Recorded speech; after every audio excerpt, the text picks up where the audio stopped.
There it is. It's official. We are Mm-hmm. live. We Yeah. are live, family, boys and girls. Where my dang claps at? They didn't pop up. They didn't pop up. I don't I, know. They I didn't hear no claps. yeah. Well, you're not gonna hear the claps, but they gotta hear the claps. It'll pop up Oh, eventually. What's good? Talk that talk, family. Welcome back to another edition of Talk That Talk podcast. I go by the name of Big, and I got my brother, my co-host, producer of the year in the building. it's good, baby. Feel me? Saturday morning. Saturday morning. Saturday morning. Yeah, man. Ain't nothing like it. Ain't nothing like a good Saturday, man. Sorry about that, family. Let me log on right now too, so we can see because we transparent on Man, this show. We don't catfish. We did the show. Um, what? shit, we don't catfish. Man, How? we don't, I didn't even know point intended. I'm not even saying it like that. I'm just saying in general. Catfish. When people be lying, they be pretending to be something that they not. Man, get out of Oh here. We my ain't even god. get into the Hey, subject, man. We gonna get into it in a minute, man. But I'm saying, like, you know what I mean? Like, we keep it transparent on here. And oh we my recorded god. the show on Thursday night, fam. It was a good show, We Talk That did. Talk family. Great But show. my mic was tripping, and I didn't know until after the show was done. And I was like, dog, we gotta watch the whole show off because all we heard was my dog Reasons, and he just You would have thought he was talking to himself, and it was just like Yeah. I was like, and I couldn't get the words out of my mouth, and so now we had to redo the show. But sorry about that, family. Like I said, we want to keep it transparent with y'all. But how y'all doing? Happy Saturday. It's playoffs. We're gonna get into the playoffs real quick. And then we're going to talk about all the drama that's been going on. I know y'all missed us. We've been MIA. Also, we will be dropping finally. I know it's on me. I've been busy. I've been planning on trying to get this out. But shout out. What's the podcast that put James stuff out there? I forget the full title, but it's 9-2. It's the zip code of Fresno. Yeah, I think it's like 559. No, it's 9-9-3-2 something. Okay. I can't. My phone was. I'm using my phone, so Yeah, yeah. No, no, no, no. But shout out to them for putting out James' interview, man. Well overdue, man. He deserves to get his praise. Him and the Cocky Bar and Grill. Shout out to OG Mike over Dapper there. Mike. Yeah. You know what I'm saying? They're doing a lot of great things in Fresno. And we will be dropping our interview. It, we did it in July, and we never got to it, man. And you know how that go. But shout out to them for putting that out there, man, because it was well overdue. James deserves his flowers, man. That man's a good dude, great beacon of the community, and they're doing a lot of dope stuff at Cocky's Bar and Grill. So we will be dropping that on Martin Luther King. You know what I'm saying? I had a dream day. You know what I'm saying? And I think that's fitting for a man like that.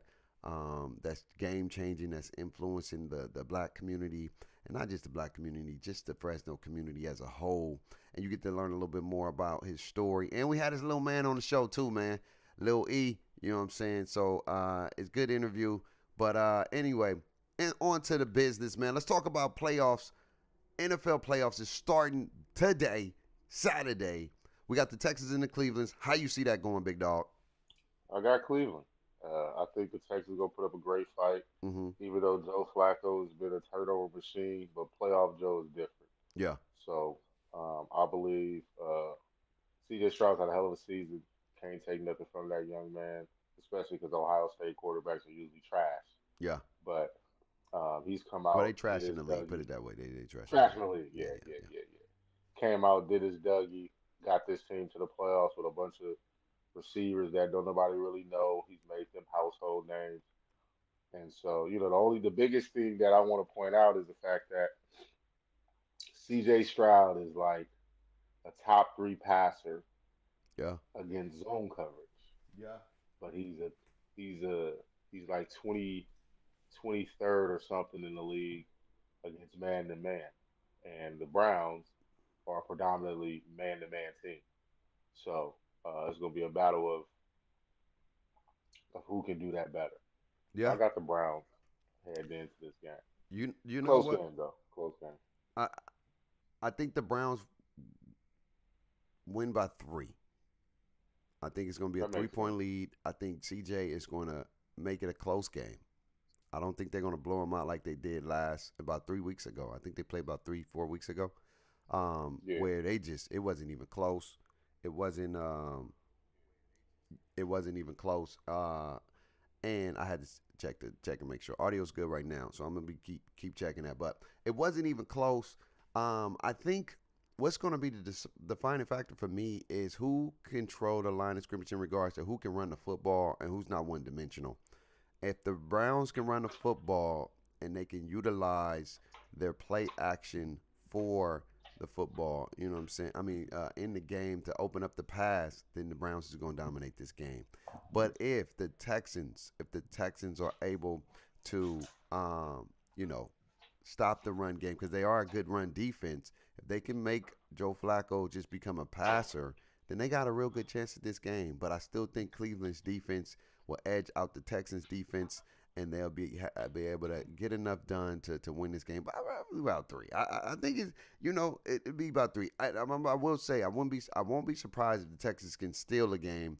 Because sometimes when you're going in that playoffs, man, it's about who's the hottest in the playoffs. The season is done. Everybody's 0-0 right now. Every game matters, and so I got Cleveland by 3. I just think that their defense is going to be a little bit better. Well, their defense is way better than Texas, but I just think they're going to be better today, and they're going to get that dub. Moving on to the next game. This one is a bar burner. This one is eye candy. This is a great game to have on a Saturday. You know what I mean? The Miami Dolphins versus the Kansas City Chiefs. Both teams are low key struggling coming into the playoffs, like literally struggling, trying to find their identity. They don't know who they are. And so, how do you see this one playing out? You got Tyreek going back to KC. They already beat him this year. Can he beat him twice? Um. Well, as the week progressed, I got to see the weather report, and the weather outside is the weather. And I'm asleep. The weather outside is the weather. What? What? yeah, yeah. My dog. What? What in the blue moon? All right, man. Where you Exactly. going with that one? And it's supposed to be 3 degrees Oh no. with a -27 wind chill. So it's about to be cold, baby. And you got them Florida boys Yeah. going into that cold, baby. Tua ain't won a game in his career with the weather being under 40 degrees. Wow. Man ain't won a game. That's crazy. That boy from Hawaii. Let's think about this. That boy's from Hawaii, Yeah.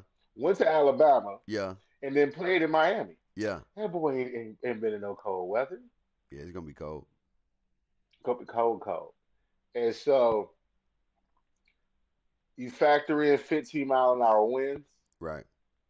Tua not having the strongest of arms. His arm is he has an anticipation strength, Right. but he ain't got zipping through it like a Josh Allen Yeah. where it's gonna pierce the wind strength. So when you factor in all this, and you factor in they ain't got no Bradley Chubb rushing Patrick Mahomes, and that's the Chiefs' biggest Achilles heel is their O line currently.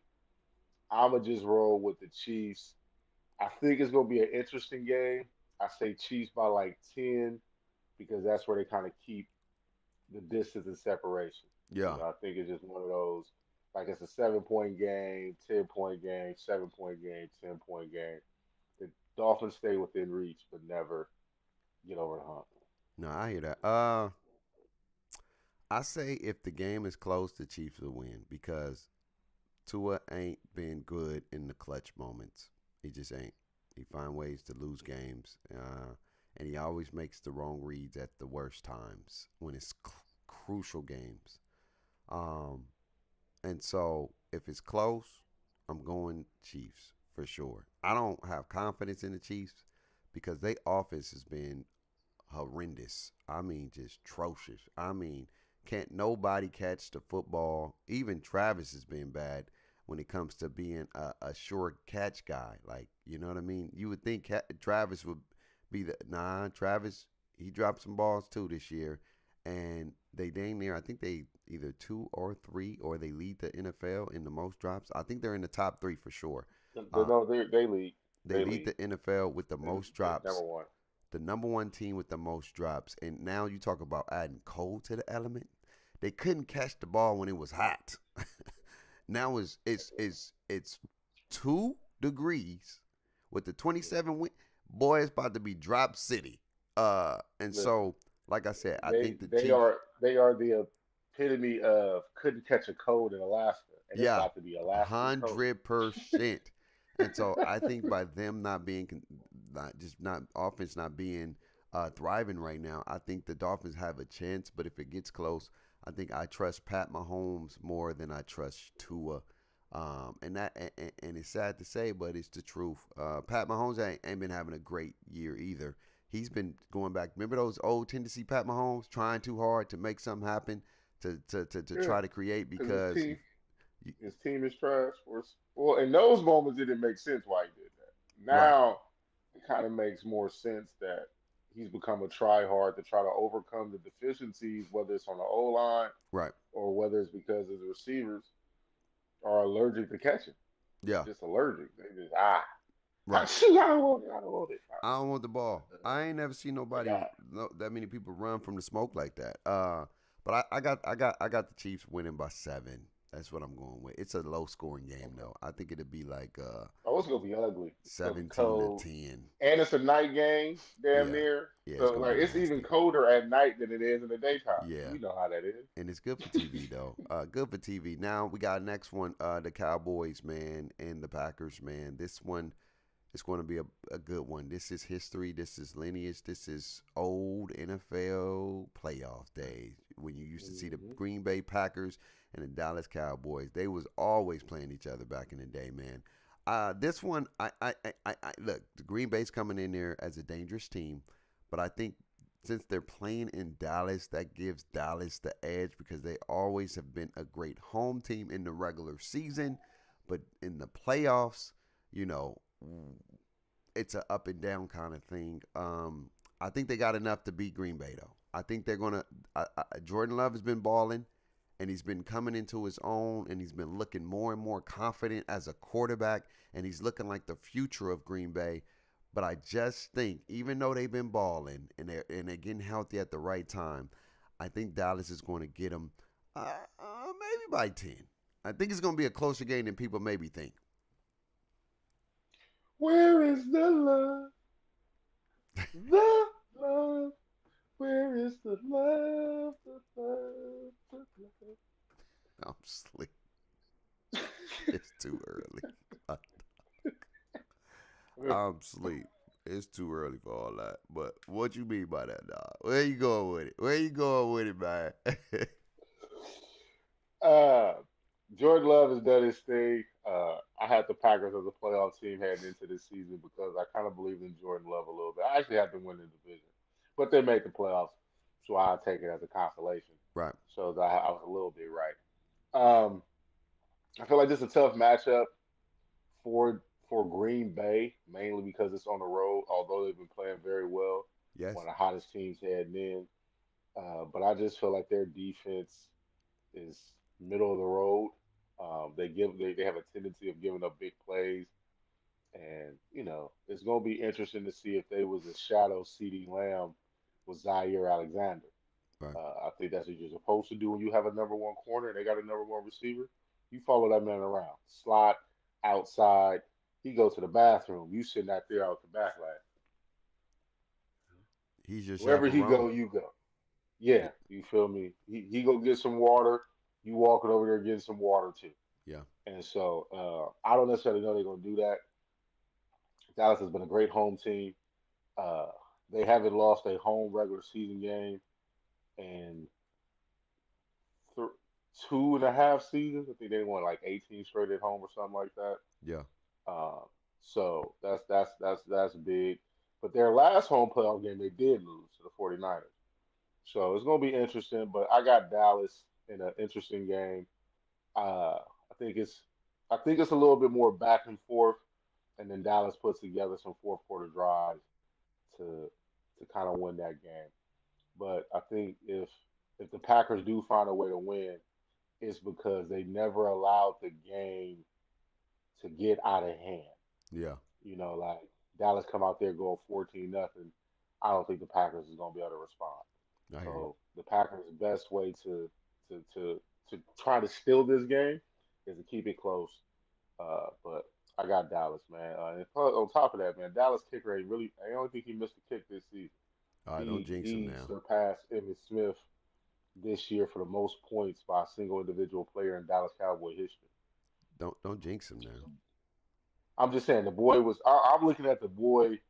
The boy was in his bag this year. You feel Yeah, me? He came through for Dallas all season, and usually, when I'm looking at it, usually these kickers that have been pretty solid throughout the regular season and yeah. didn't have no real hiccups, they tend to maintain that. And he just kicked on a lot of confidence. So home game for the Cowboys. So I got the Cowboys. I feel it.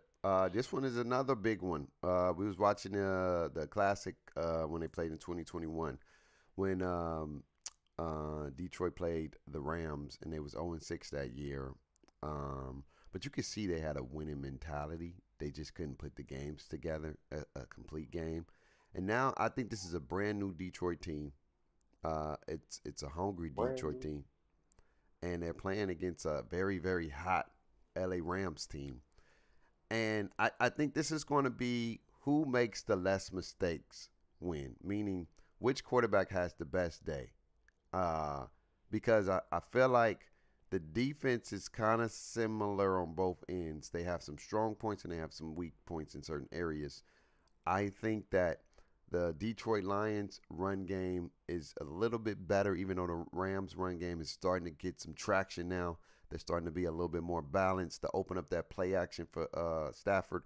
Um, but when it comes to receivers, this one is they got some dogs over there in LA and they got some dogs, but if I had to choose, I'm going with the Super Bowl champion veteranship experience, and I think Aaron Donald is going to be a problem on Sunday. I think he's going to be the difference maker. He's going to be the disruptor. He's going to be the game changer that gets them over the hump to beat the Detroit Lions. That's what I'm rocking with. I'm going Rams by Um, 7. you feel me? It gets cold in the D. Hey, Feel me? pause. It get cold out there. It get cold out there. And they ain't had a home game since 1993 Yeah, when Barry and them boys beat the Cowboys with Aikman and Troy in there. right.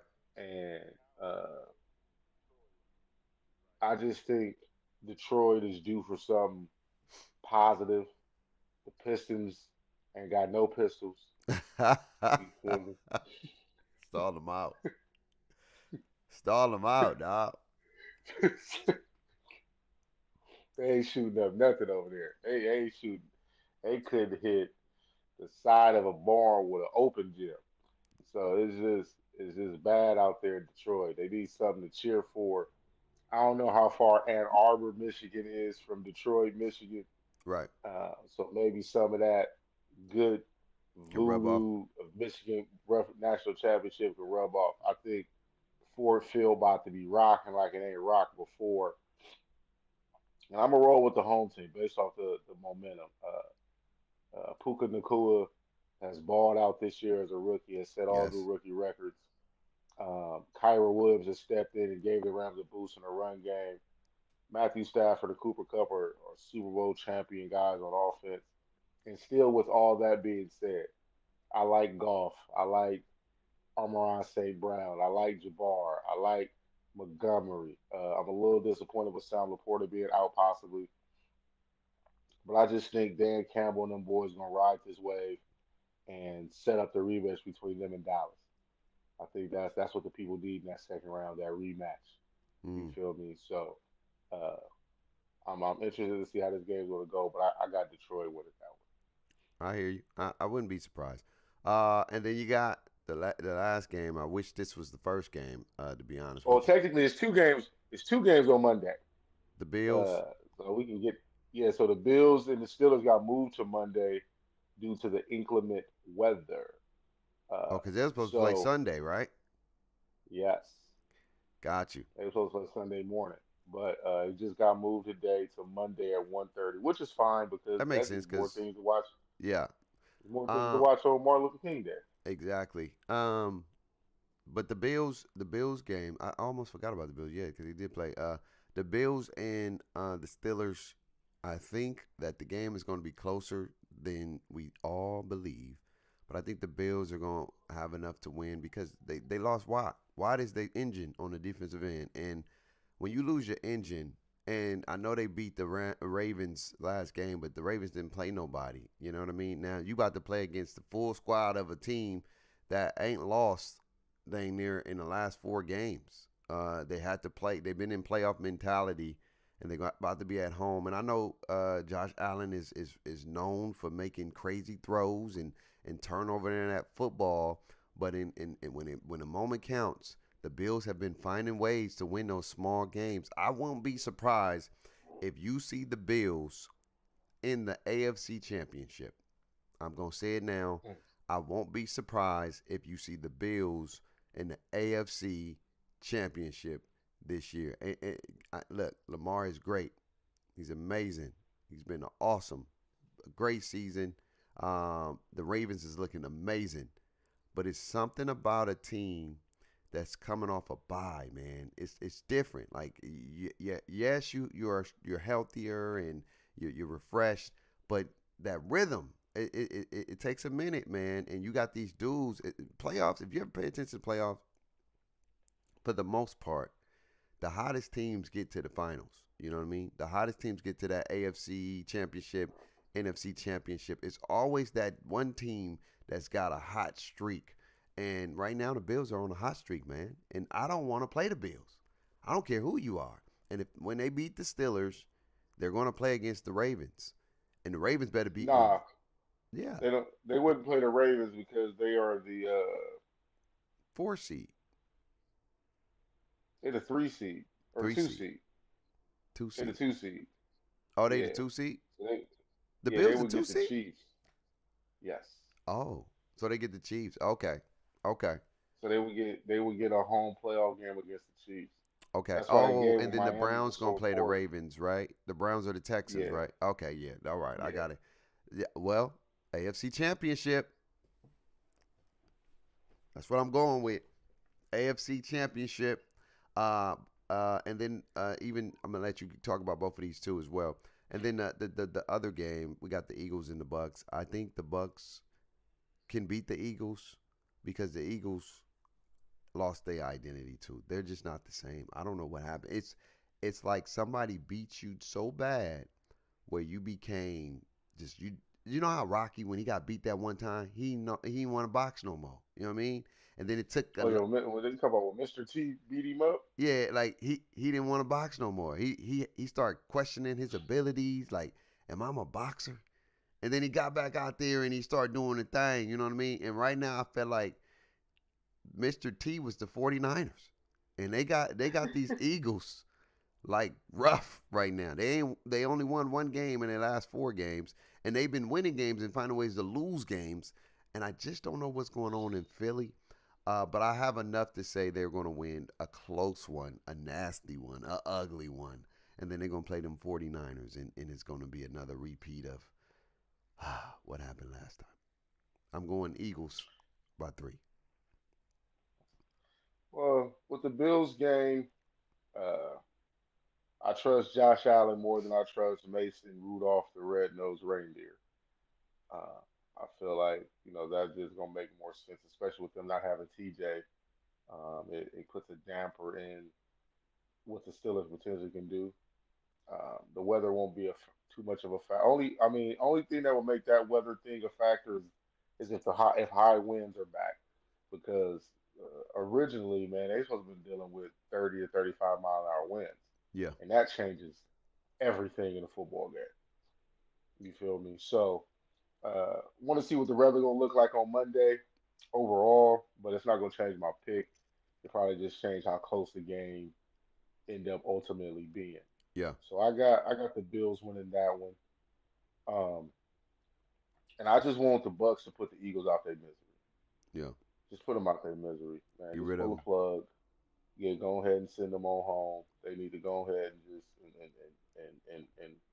and redo this and figure this out because it's even though they were 10-1, it wasn't even a pretty 10-1. Like last year when they was 10-1, it was dominant. I think they had like a point differential of like 30 some points, and they just ran into Washington, a division opponent, on a Monday night, and Washington beat them. But you saw when they was under, I think they was 8-0 at that point when they lost to Washington. But when they was winning those 8 games last year, oh, it was thoroughbred. You feel me? They was getting rid of people. Even in Yeah. this 10-1 that they had this year, it wasn't really getting rid of nobody. It was ugly wins, bad habits, and then those bad habits have spewed over into those losses that they had. They've lost five of the last six heading into the end of the season. Yeah. And most teams that are playing bad will continue to play bad. Then you got to factor in AJ Brown knee. Jalen Hurts hasn't thrown the football all week because of his finger injury that he sustained against the Giants. Um, they just banged up, and it's time for them to go home. You know, they need rest. That's what it looked like. They just need some rest. Need some So rest. the Buccaneers gonna shoot the Eagle down and put him to rest. Man, stuff. But we're gonna Yeah, find out. that was a good eulogy. I gave him a Yeah. good eulogy. Yeah, Gave him all a right. good, you gave him a good one. We're gonna find out. It's going down this weekend to starting the day, in roughly about 3 hours. Anyway, moving on to some coaching changing, man. Some big coaching changing. Nick Saban retire, and then you got a new coach from Washington that takes his place Already. already, Fresno, man. stand up, Fresno State. Yeah. Telling the boy went from Fresno State to Washington to Bama. Wow. You talk about big time. And bruh, first let's talk about, Nick Saban retiring, man. I believe is the greatest coach in college football history of all time. I really wanted to see him get that 7, man. I really wanted to see him win that 7 championship just to be like the Tom Brady of Yeah. college football, man. That would have been dope, but he Yeah, never he never got the 7. He always got close, but he never got it. And I think, that and some other things was the reason to why he wanted to call it let me quits. How check you that. feel about Nick Hold up, Saban pause. retirement? Have you checked the audio to make sure we good? Yeah, Okay, okay. Um, man, this is a legend leaving. Man, 72 years old. Only 29 losses during his run at Bama, which is a crazy thing to think about. Um, Arguably, if not, in my humble opinion, just like yours, greatest collegiate coach of all time. yeah, Because we have to remember, like Alabama wasn't them before Nick got there. He transformed them into what they are now. yeah, You know, Bama just had that name because of it was a blue blood in the college football world. You know, in the early 50s, 60s, 70s. You know, going to Bama was like that. But they had to transfer. They had to transform. And Saban got there after his horrible stint in the league and yeah. It wasn't for got him. them boys, yeah, and got them boys to relevancy. So just the end of an era. It's one of those situations where, like, hey, man, it is what it is. Uh, I'm thinking that the way college football, what college football has become, um, he's just not interested in that no more. But it's also the thing that has probably evened the playing field, Yeah, and he can no longer just go get everybody and have everybody on his team. You know, now it's about who got the money and yeah, who can pay, and it is what it is. I mean, we kind of talked about it on the show yeah, the last time, but I'm gonna just re-bring it up. The college football blew it, and how they probably could have handled the NIL situation. Because I'm not saying that these kids shouldn't get paid. I totally agree, especially with these schools making billions, millions and billions of dollars off their names. I just think that they should have put a salary cap There it is on on college how football. much you can get in an NIL deal. And if you exceed that limit, then there's things that you could be punished for and all that. Because the only thing you can do is like, all right, well, I got 2 million here. They didn't play me. I can leave here and get like. So I think you should have put it at like 2, 3 million. Not nothing too crazy. Because at 18 years old, babe, what you gonna do with $2 million? A whole lot. That's what I'm saying. Like at 18, 18 with 2 million, Man, it's a difference than you at 27, 28 with 2 million. You know, yeah, like you ain't got you that gonna much value that responsibility at dollar. 18. You know what I mean? You feel me? You gonna value that dollar just a tad bit more. You gonna have a different value for that dollar. You know what's And at crazy though? 18, you You mean to cut you off. You know what's crazy? Two things. Why there's no cap for football players, but there's a cap for like financial aid and loans. You can't get all this type of money when it comes to education, but you can get all the bread you need when you come to playing sports and making us bread. Come on now. I thought about that. I was like, bro, how the heck you got a cost of living for what you can qualify for your grants and whatever. But if you play football, all that's out the window. You can make 2 million, 3 million. It ain't impacting your scholarship funds. It ain't impacting nothing. But if a brother want to go get an hey, education, come on, man, make it make sense. Make babe, it make just think sense. about this, bro. If I was making $1 million in college, I can go rent out Copper Beach Yeah, and pay that off. And I got a 4 bedroom. And yeah, I'm talking when I say rent it out, I mean I'm getting it for me. yeah, yeah. Real talk. I could have been paid. Sit with my I'm gonna just go ahead and pay the rent for the year. Yep. And you Whatever still that good. is. 1600 times 12. Go Eh, ahead and Do the math. do the math. And I'm chilling. Straight chilling. Like I'm showing up to school with a smile on my face. Because I ain't got no worries. What I'm Sure. worried about? Nothing I at got a all. 4 bedroom. Anybody can come through. I got enough space to house, babe. All the Like, latest, greatest all everything. You got it all. $1 million you feel that's me? a I lot of have a bread. podcast room. Oh yeah. I have a studio. Yeah. I like you're walking to my Copper Beach house like this is crazy. Yeah. Because I get the Copper Beach thing unfurnished too, because it's cheaper when it's unfurnished. Yeah. I'd have I'd got it unfurnished, It's OD. right? And everything. It's We the OD. that's crazy, man. No And it cap. wouldn't have impacted nothing. No. So, but yeah, Yeah. man. So, but yeah, I think it's just with Saban, he realized that you know the It's time. playing field has been even, And I think, and it bro, was we gotta time that understand. Nick Saban's like 71, 72 years old, man. 72, 72 72 years old, years man. old. Come on. And the crazy part about it, I didn't even know he was that old. I He didn't. don't look that up. He don't look that He don't. like no disrespect to my He white people, but yo, well, when usually when y'all they in them age, ages, y'all look older than your age sometimes. Nick Saban is one dude that you really didn't know he was 72. He didn't look but think 72. about it. Pete Carroll 73, 74. And he don't look 70 like that. I think when they're having fun, it gives them youth. And I think it Yeah. shows. Cause there's some coaches, Think man, about you be this stuff. yeah.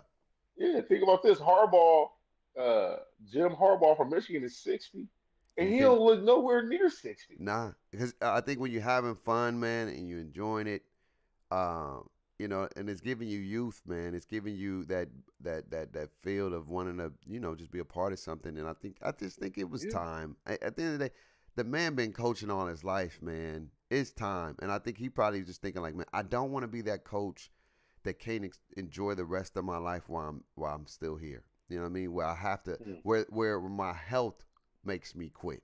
You know what I mean? When I don't want to quit, but I have to quit because of my health situations or health complications. And he left on his term, man. And though he didn't get the Yeah, yeah. seven, he's still by far one of the greatest to ever do this thing. How do you feel about his Because he, successor? I mean, the Boyer should do well. I mean, like I said, he came to Fresno State, got Fresno State to a 10-win team, if I'm not mistaken, 10, 11. What happened? I think your headset went out. Hello? Yeah. Can you say it again?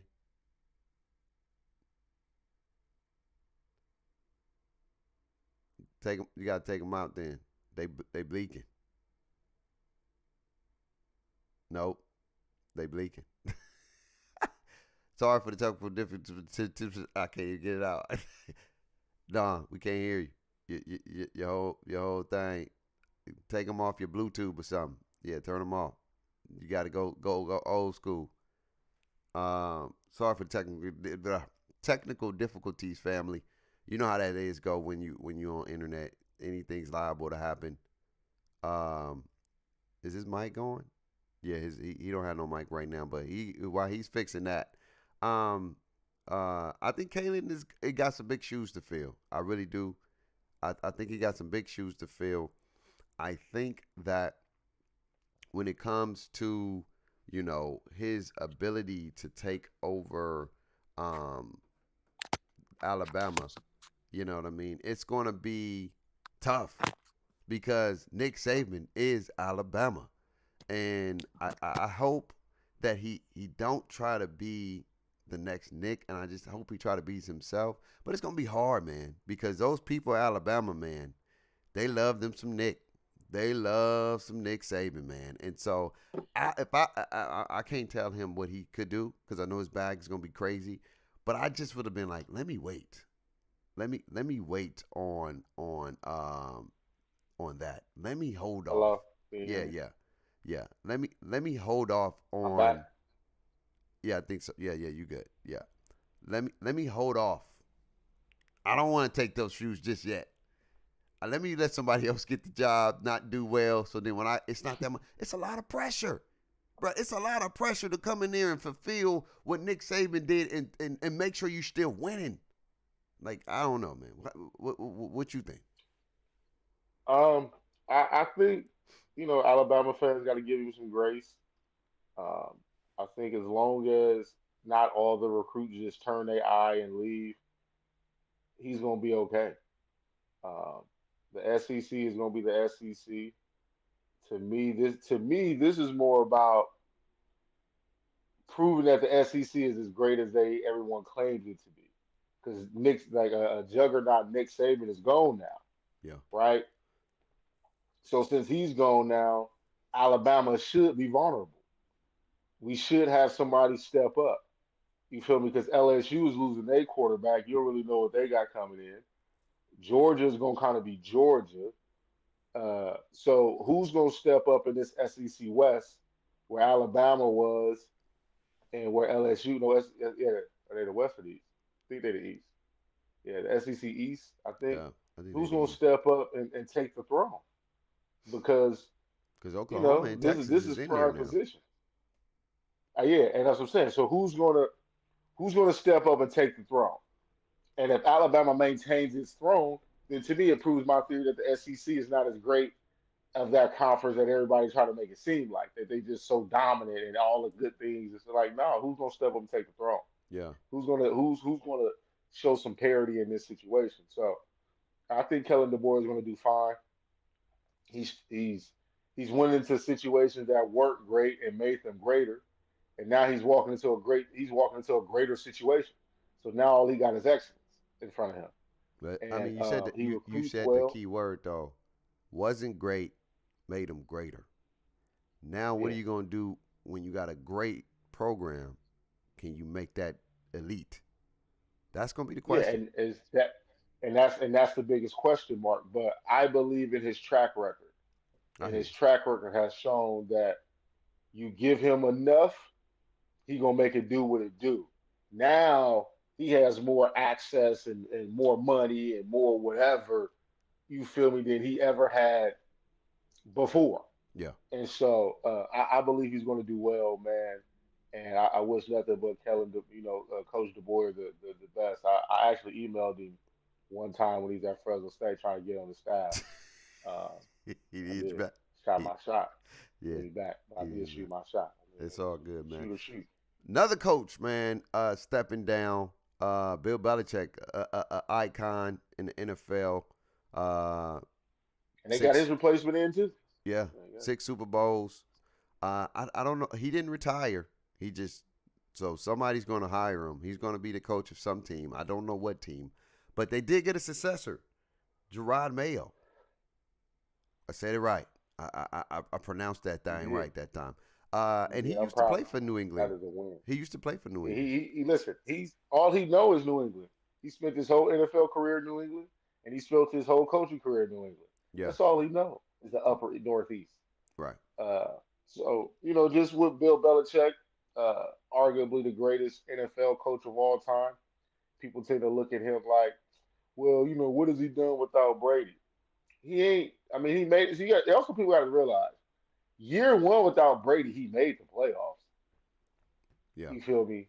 It's just year two, he tried to be smarter than the smartest guy in the room and what he did when it came to the offensive coordinator, and that just set them back. And then year three, they were just pathetic. And uh, I think I think where his downfall was by year 10 and 11, they probably should have took the GM duties away from him because they could never hit on no draft picks. yeah. Man, the Patriots are the only team in the NFL not to have re-signed a draft pick, a first, second, or third round draft pick since like 2015 or 14 or something like that. But all they picks is always the late bloomers though. But that's not Yeah, working but no that's what I'm more. saying. But yeah, but what my point is for you to have had no re-signing, no second contracts for none of your first, second, or third round draft picks since 2015. Yeah, That is crazy. yeah. That means you just keep missing. You feel me? Or the Because system don't work. although you've had, huh? Or the system don't work with them. Yeah, because like you've missed out on players like DK Metcalf, AJ Brown, because like getting receivers has been their thing. They've hit on some guys, but they've missed out on some guys being trying to be the smartest guy in the room. And so, as a coach, guy can do nothing but respect him because when the Yeah, Patriots showed up, you always knew that the Patriots was going to win 11 to 12, 11 at the least. yeah, You know they was going to win that division.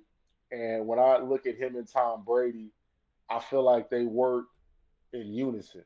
They the prototypical that they needed one another because although Tom Brady left and went and got a ring, does the year 8 Tom Brady leave and go get a ring? You feel me? Does the year 4 Tom Brady leave and go get a ring? I don't necessarily know, and I don't necessarily know that if Bill Belichick in his prime with how the Patriots was could have Tom Brady left because they had brought somebody else in when he was a little bit younger and they had to, the way football was, could he have won without Tom? So, when I look at it, although Tom went and won without him, I still believe that Bill Belichick was a big part of who Tom Brady is as a quarterback yeah. because it wasn't like Tom Brady was a heralded number one overall pick and Right, was that guy in college because he went to Michigan. He right. wasn't seen like that guy. He was a sixth round pick. So Bill believed in him, drafted him, groomed him, and they helped each other become legends of this game and arguably the greatest at their spots, the greatest quarterback of all time and the greatest coach of all time. That's a big. I can't even get the word out, but to say the greatest coach, I don't know. There's been some great coaches, Jimmy Johnson. There's been some real good coaches, but Yeah, but it's the, hard. It's hard to compete with winning. You got to think about it. He's won 8 Super Bowls, six as a head coach, two as a defensive coordinator. Uh, he's no, he's been to great. 11. He's great at what You he feel me? do. So like when you I ain't knocking when him. you take in the totalitarian of his full coaching resume Right, and what he has done, this is why I would say he's the greatest coach, and of not all just time. putting the label as head coach, just the Okay, greatest coach I in feel you. NFL history because he was able to translate and be able to be a part of winning teams. The Right. Giants in the '80s were winning teams. The only Yeah. real losing he did is when he had the Cleveland job or whatever the case is. But that's just kind of that's what that was. So overall, he's always been a winner as a coach, Gotcha. and He does definitely installs structure, and he's not a coach to play with. He's not a coach to mess around and think you're just gonna be able to do what you. It's a standard, and I respect him for that. A lot of coaches nowadays, they don't have standards. They just let the kids do what they want to do, and that's why you see where a lot of programs is kind of like. Ugh. But how do you think about his successor, man? Do you think? First, shout out to New England for hiring the first black head coach ever for New England yeah. to ever coach. So shout out to them for doing that. That's a big move. But now, how will they do? What do you think is? What do you see the new New England Patriots team moving from here? Is it Um, I think the New England Patriots gonna have a new Patriot way, a different, more vibrant Patriot way. Gerard Mayo's 37 years old. He right there with us as far as really? age, and he only 37, bro. Bruh, it don't look like it though. He look older than that, bruh. He look older. I thought he was He like only 40, 50. yeah. That's Nah, crazy. Gerard only 30.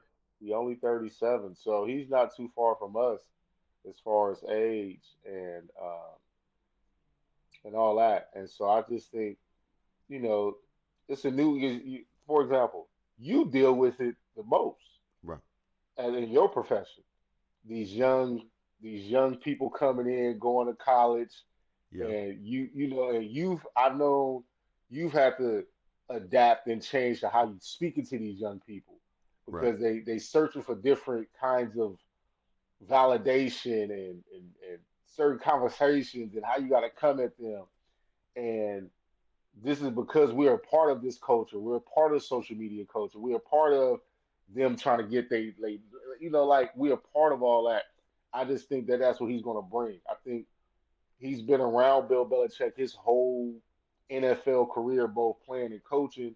So he understands the discipline, he understands the structure, but now he's going to just bring a new flavor. And they got the number 2 pick, which gives you the opportunity to get any one of these quarterbacks. The way everybody looking like it ain't too much bad if you go Caleb Williams, Drake May, Jalen Daniels, J.J. McCarthy, Mike. Like it don't seem like it's too much of a gap between these quarterbacks. So you get a quarterback in. I don't, you possibly can clean house and get some new coaching staff and do it your way. So it's gonna be interesting. Yeah. It was dope that New England appointed him the successor heading into the season, or probably a season two ago, to where they didn't have to go through the hiring process They already because knew. the information was already filed for him to be the successor. So soon Bill leave, they bring him right in. It ain't no, we And got that's to do dope. this, we got to go through that. And that's a big move. So That's a big move. it is. It's a big move. You hear a lot about Boston.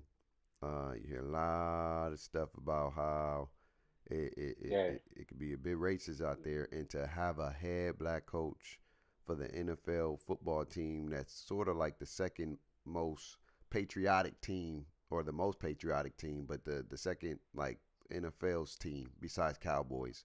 You know what I mean? Especially when we was dealing with the war, people, New England, they wanted to see that patrioticness prevail, and to and put it a did. black face on that is it's a big step. It's a And, big move, big power move and you by got to him. think about it. Now Boston has 2 black head coaches in the predominant roles, both the NBA and the NFL team. Yeah. So shout out to Boston for doing that. Trying to change some things, but we gotta win. He gotta win. Even though he's a successor, I think his leash will be shorter.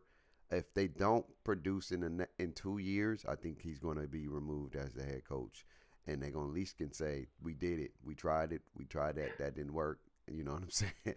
It's going to happen. But hey, I wish him nothing but the best. Hopefully he can be the Mike Tomlinson of the Patriots. You know what I mean? Because Mike Well, Tomlinson, why you keep adding son? Like, what? It's not Mike Ladainian Tomlinson, Tomlinson. Mike It's Tomlinson, Mike Tomlin. Mike It's Mike Tomlin. Yeah, Tomlin. Mike Tomlin, my It's bad. Mike Tomlin, I babe. get the Tomlinsons. Four, but yeah, this we year four, babe. The Mike man name Tomlin. is Mike Tomlin. Mike That's all you got, Tomlin. just Tomlin. I don't know why I get Yeah, the sin up in there, man. I just think of Damian because Tomlinson, you keep thinking LaDainian of Tom, Ladainian Tomlinson. That's why. LaDainian Tomlinson. But no, Mike Yeah, Tomlin.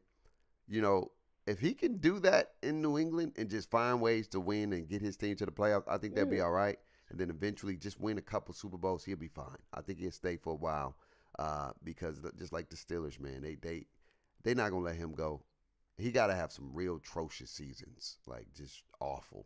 But anyway, man, like last coach, we don't know what's gonna happen with Pete. Harbaugh, but we talking about Pete.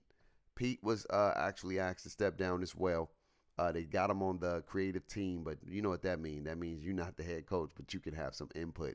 But you don't have no more say over here like that. And you know, Pete Carroll's probably going to be looking for another team, and they're going to be interviewing probably interviewing for another team. But he was Mr. Seattle. He was Mr. Seattle. But we all know Pete lost his edge when they lost that bowl. They lost the Super Bowl because of that call around the world that people was stunned and flabbergasted. Like, wow, how could you not give it to Marshawn Lynch, aka Mr. Skittles, aka it's an automatic touchdown at the 1 yard line, aka this is your Super Bowl in your hands. You have it, and you give Tom Brady his another Super Bowl that could have only been six. He could have only had six. It's been some, Tom Brady could have, he just found ways to win those. But let's be honest, man. Ours shouldn't have got that one. You know what I mean? And the Seattle, Tom Brady roughly only could have about five of them things. You know what I mean? The five of them But really, you know what I'm saying? but Five of you them can things. flip it and say they could have won both of those against the Giants, Yeah, so he could or have seven. Yeah, you he know, got. you feel me? Like It so, what flipped like around. It flipped around. it could though because those two losses was close losses that legitimately you got the David Tyree catch on the top of the head, Yeah. and you had him and Wells Welker being not on the same page, Right, which right. So I get you. Yeah.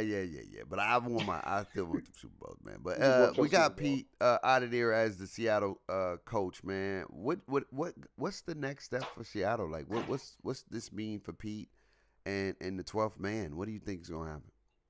Um, I think I think they'd be okay. The next coach not coming in with a whole bunch of pressure. Yeah, you're following Pete Carroll, but I don't think it's a whole bunch of pressure overall. I think the guy that they probably need to go get to maintain the Seattle way is probably Dan Quinn. I think he's a great candidate. He was a defensive coordinator Yeah, during that time when I they can was see that winning, now.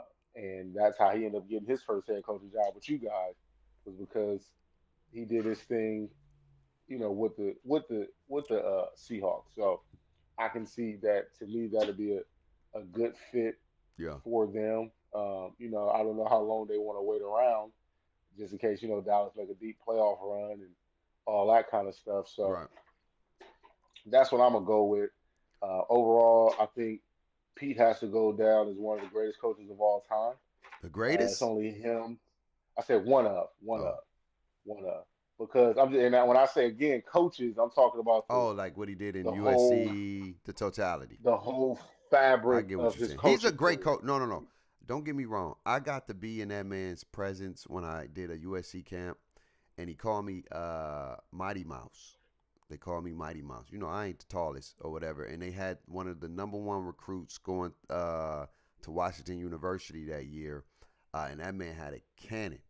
And I was fortunate and gracefully lucky enough to catch two tubs from him in our little football camp that we went to, and we ended up winning the chip. And that's when he called me Mighty Mouse and all that other stuff. I wanted to be a Trojan at that time. I ain't gonna hold you. I did. He's a player's coach. Uh, for sure. Like he really gets the players. He understands the players. He makes it fun. That camp was the funnest camp and the greatest camp I ever been to. And so, like I said, I get what you're saying now. When he's one of the greatest coaches to ever do it, yes, I will say Pete Carroll is really great at what he does no matter the time, no matter the year, no matter the player, he can connect with anybody because he has that Wait, personality. He has that personality. hold up. Anyway, man, yeah, this how it goes, fam. You know, when it's live, anything is liable to happen with the live show from the crib. You know, usually y'all know we in the studios, but you know, my boy Reason got kiddos, man. So y'all know kiddos can pop up in that thing and be like, "What up?" You know what I mean? But anyway, I didn't mean cut you off. But yeah, you said he's the greatest coach, one of the greatest Yeah, coaches one to of ever yeah, do it. yeah. One of the greatest coaches to ever do it. Just because it's only three people that have won both a national championship and a Super Bowl championship. Him, Jimmy Johnson, and Barry Switzer. Mm, That's it. That's the list. Ain't no more. You yeah, feel me? those some big So, names. Lists. That's big time names on those lists. yeah. And so when you're able to win a Natty and a Super Bowl, that means you're able to cross over into both. If we was to look at it, multi universes and be successful, Yeah, that's big time. So, you know, he's older. I read something that I saw like, he doesn't really know if coaching is still in the cards. And he, kind of, accept his advisory role right now with Seattle. I think if he was the coach, I think a team like the Chargers would be a good vibe yeah, because it's him coming back to LA, and you know what he did for the Trojans and how that came, how he got them back cool. I think that'd be a good vibe for him. I know we talked the last time you was talking about him possibly in Atlanta because you feel that that's we'll a love good him. city that would, huh? We'll love him. Yeah, that's a good city that he can bring a good vibe to and bring y'all some structure and bring y'all some discipline. So, um, you know, everybody, I mean, the coaching carousel, and we talked about it. The NFL, this offseason with the NFL will be one of the most intriguing. It's gonna be the It's most going to be one of the highly most anticipated intriguing for sure. because Well, not really, because they already did the New England coach, so that took away. And then you got what? You got Pete Carroll, seven other, it's other, is you got Washington, Carolina, so but I don't think like the Washington, names. I, Carolina. I think the names are gonna be like some cool guys, but it ain't gonna be like This is the thing, Pete you got Carroll, Bill Washington, Belichick. I'm talking about them powerhouses: Washington, Carolina, uh, the the Chargers, Chargers, the the Raiders, Raiders, the the Falcons, Titans, the Titans, the us. Falcons. So you Yep. got it's seven. It's It's seven vacancies. Yeah, but I'm talking about them big names. I think like if Pete don't coach and then Bill Belichick say, I don't know. I don't know where Bill gonna go. To be honest with you, I don't know if we want him in Atlanta. I think his structure may be too I much for don't. our I don't players. want him in Vegas. I can tell you right Yeah, now. I don't want him I in think Vegas. it may be too. But anyway, we're gonna find out. But there was some smoke in Whitlock. It was a whole lot of smoke in Whitlock. Stephen A. Smith. And we're gonna get into the interview as well with Cat Williams. But Stephen A. Smith, man, got on air and just went ham Hey, skis. Went ham skis on my man Jason Whitlock. For him being what he did was he critiqued his book, his memoir.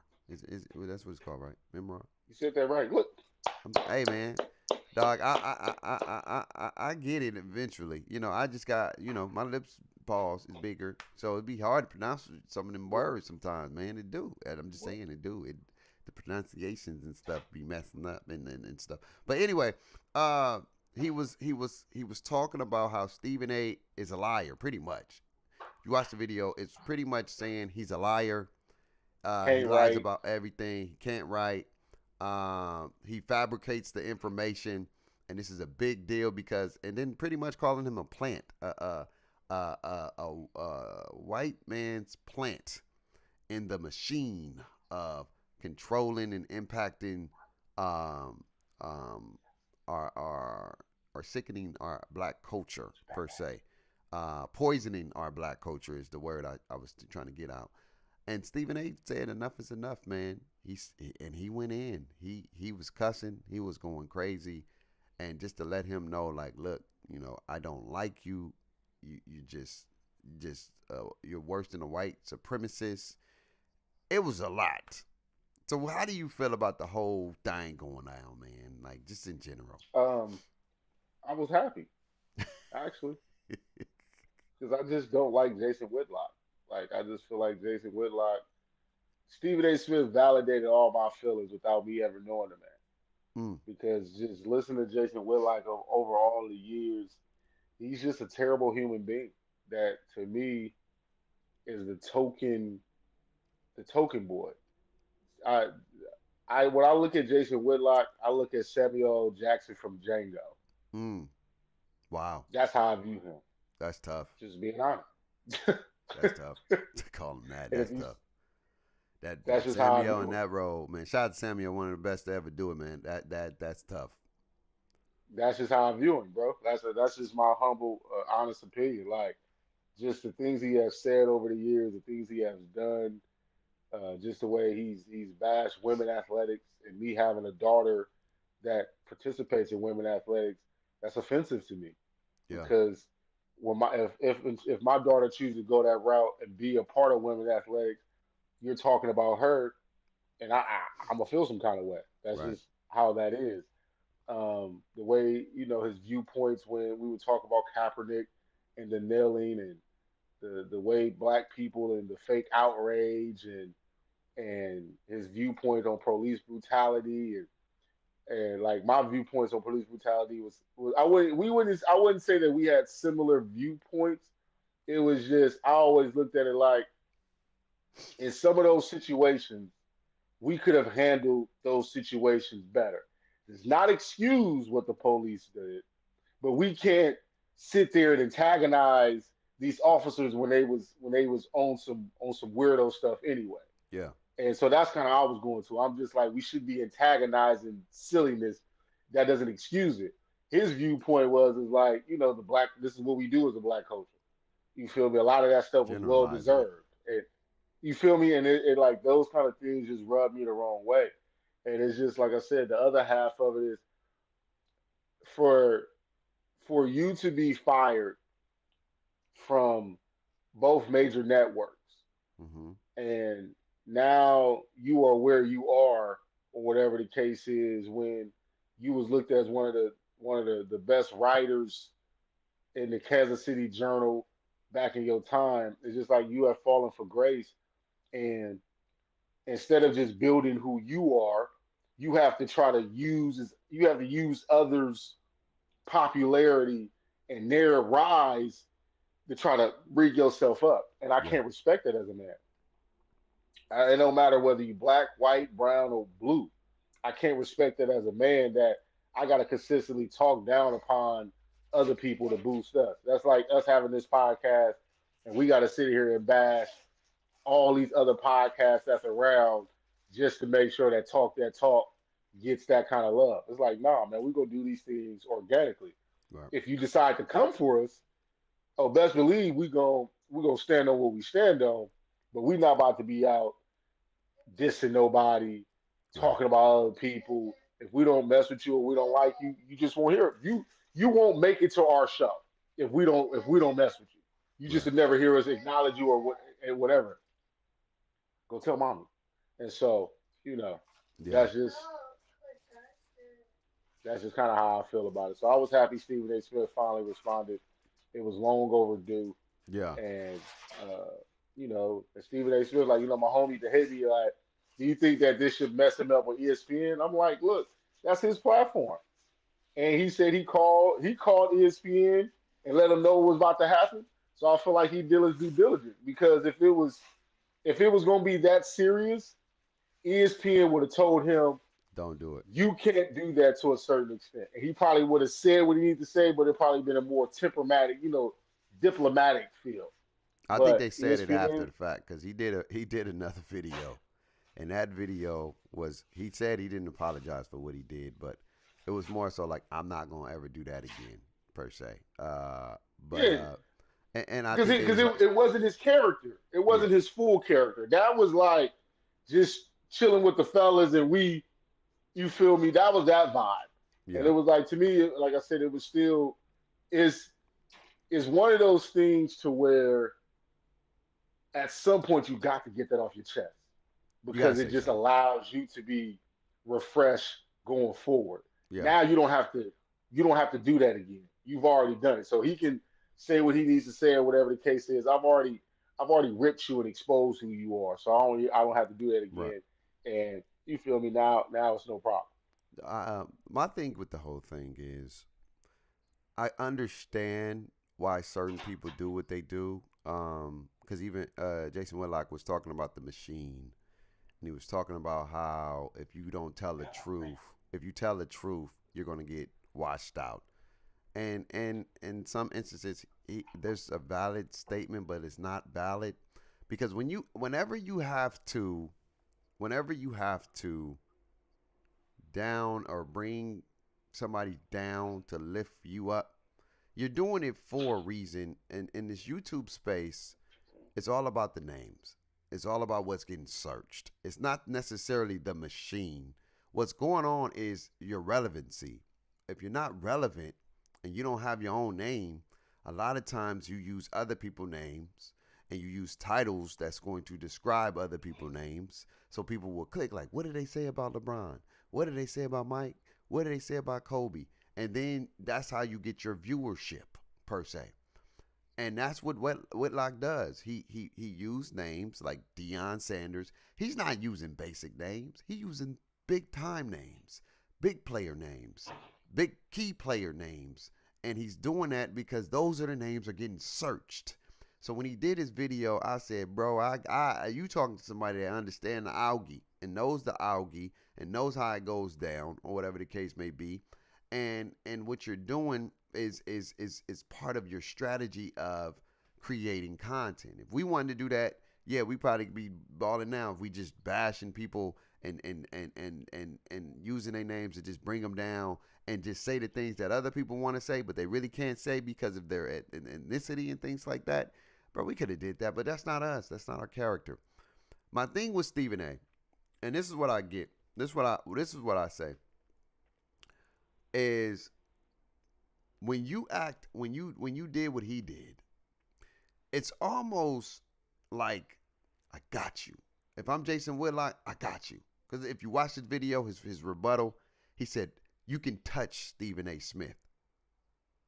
You everybody thought, nah, that's Stephen A. You can't mess with him. No, he's easy to be touched. He's easy to be It's on the poked. couch. He's easy to be bothered. He's It is. insecure. All this and all that. When you get a reaction that he gave, that shows Jason Whitlock. I won. I did what I need to do. I accomplished what I need to accomplish. I did what I need to do. I got it out the way. Um, and I'm able to to get a reaction out of a man who said I'm not relevant. I gotta be relevant. I gotta be important because he said something. He mentioned me. He did a whole 50-minute video about me, and all that does, like Shannon Sharp said, is it brings him up to your standard. Like if Stephen A would have just let it ride, ain't nobody talking about Jason Whitlock. Ain't nobody even mentioning about the book and nothing like that. Ain't nobody talking about it. But the simple fact that Stephen A said what he said and did what he did, now people going to go to Jason Whitlock. What did he say? That's content. That's viewership. Jason Whitlock wins. And this whole thing, he wins because now I got your people coming to my channel, and now they're going to keep coming to my channel potentially for a little bit to see what I got to say about you. And I'm going to put your name in my titles now just so I can get people to see what I got to say about you and to click on my content and put a comment to say you're this, you're that, you're blah, blah, blah, blah, blah, and play the victim and be like, all I'm doing is telling the truth. All I'm doing is telling what people don't want to say, but it's the truth. And in my head, I'm like, Stephen A., I get why you did it, but you didn't have to do it to the extent that you did it because people that's not relevant don't need relevancy. And that's my opinion on the whole thing. You don't need relevancy, or you don't need to give relevancy to people that's not relevant or whatever the case may be. You don't need to do it. Don't do it. And when he did it, I was kind of like, dang, because again, Stephen A. say he cuts off air. My thing is, this is why I always say, is you got to be careful. You know what I mean? When you start becoming this platform and what you do off the camera, right, is different than what you do on the camera. And when you start bringing in that off the camera, on the camera, like for example, Shannon Sharp, he's the same on the camera, off the camera. So when you see his personality, when you see him talking the way he's talking, you're not, that ain't come off left field. That's Shannon. That's what Shannon does, or whatever the case may be. When you see Stephen A. Smith on the camera, ESPN, and I get it, you got to do what you got to do because that's what pays your bills. But when you see his persona, it's elegant, it's educated, it's all these things. And when you start seeing a brother for 20 something years ain't cussed, ain't did none of that, has been professional, and then you start seeing him cussing and doing this and doing that and all that, it don't seem authentic. And I'm not saying that's not who he is, but it don't seem authentic. It don't seem, oh, this man's still everywhere. It doesn't seem authentic. It doesn't seem genuine. It doesn't seem real. And that could be the very Stephen A. Smith that we seeing right now. That could be Stephen A. Smith, real personality. That's who he is. But he can't show you that when he's on ESPN. But my thing is that when you start to do all the cussing and calling them names and calling that and da da da, it doesn't feel genuine. And I'm not saying you can't be angry. I'm not saying you can't be mad, but it don't feel real. When you see me get you see, like I tell you, you know what I'm saying? Now when you see, if I start cussing and stuff, y'all gonna be like, yo, bait don't do that. That's not bait. You know, I gotta be real mad, one, but at the same time, when I'm on air, I'm not gonna let a man get me to the point where I'm cussing and I'm acting out of character on screen, because again, what you put out to the world is for everybody to have forever. You know what I mean? And you always got to think about the bigger picture as to how do I want people to see this? You know what I mean? And so I think he gave Jason Whitlock what he wanted. He gave him relevancy. He gave them notoriety. Nobody be talking about Jason Whitlock like that. And I always tell people, man, and we're gonna talk about it with the Cat Williams, is I don't care about what the next man doing. Why do we waste so much time about what other people doing? Like, I don't care if he wrote his memoir or not. Why does that matter? Why are you worried about it? Why does it matter? Why is that important to you? Is it important for you to know if a man wrote something or not? Because he telling the world this is his story? People gonna believe what they want to believe. If they really want to know the truth, research it. At the end of the day, research. Do the research. Research that thing. If you really want to know, do the research. Do the research. And the simple fact of the matter is that it's not that big of a deal what they doing if you just focus on you. You wanna make it, do your thing. And that was Oh, my no, whole no, thing no about it. I just apologize. I just feel like Stephen A gave him what he wanted. He gave him exactly what he wanted. And sometimes you gotta kill him with kindness. You gotta kill What's him. the And I system? get it. I get it. Sometimes it gets on your nerves. It gets on. But when a man can get under your skin, that means that there's got to be some truth to it. When a man can get under your skin, there's got to be some truth, because you ain't tripping when it ain't no truth. If a girl say, I think you know, what's I think it's less about in this situation.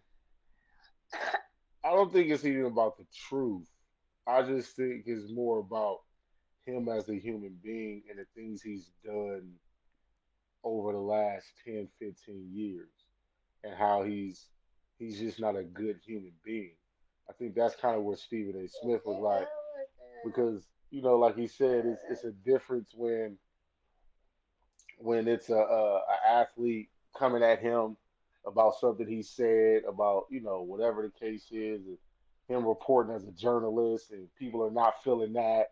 But after a while, people keep coming for who you are and your character, and you've worked so hard to get yourself into a position, and they just keep trying to find ways to slander your name, even if it is some truth in that. You just can't keep sitting back taking those punches, you know. And um, I think. Stephen A. has set himself up to react like that because his YouTube channel is a tad bit different than his ESPN channel. And if you've watched his YouTube channel over the time, you've seen that he's a tad bit more, he's a little bit more different on YouTube That, than but that, he is you get on. what I'm saying though. Like that's the thing though, bro. It's like when you see me, I'm me no matter what. You know what I mean? I'm transparent. I'm gonna be the same. Yeah, I can be professional, but you still gonna know who I am. You gonna see my demeanor. You gonna see how I get down. It's no left field. But when you start getting on, and I get it, you got a different platform. You got different. You know what I mean? Even when I'm in That's these, because that's but see, because to him, that's his day job. So he's basically, what we would call code switching. I You hear feel you, me? fam. And I don't think there's any problem with necessarily code switching. You feel me? To where in the corporate setting, you corporate, you feel me?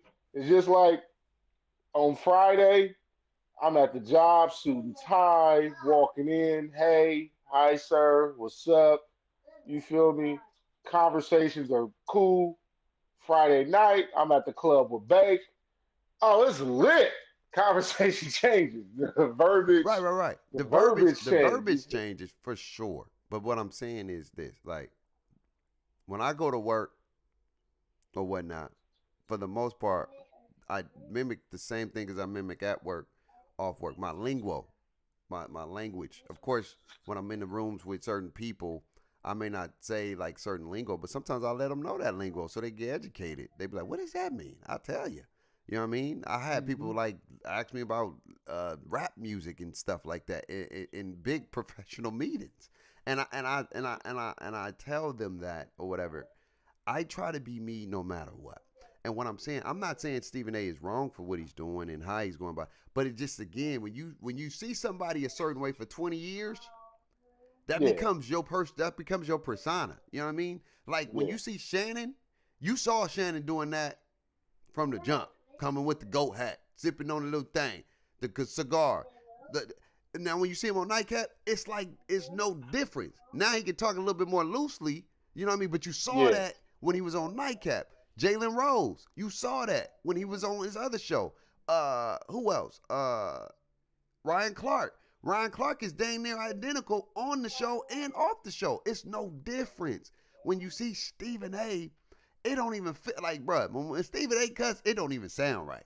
That like it yeah. I mean, the funny thing is I saw Jamel Hill on Dan Lebatard because they had brought her on to kind of talk about the Jason Whitlock thing because she was a name that he frequently brings up also.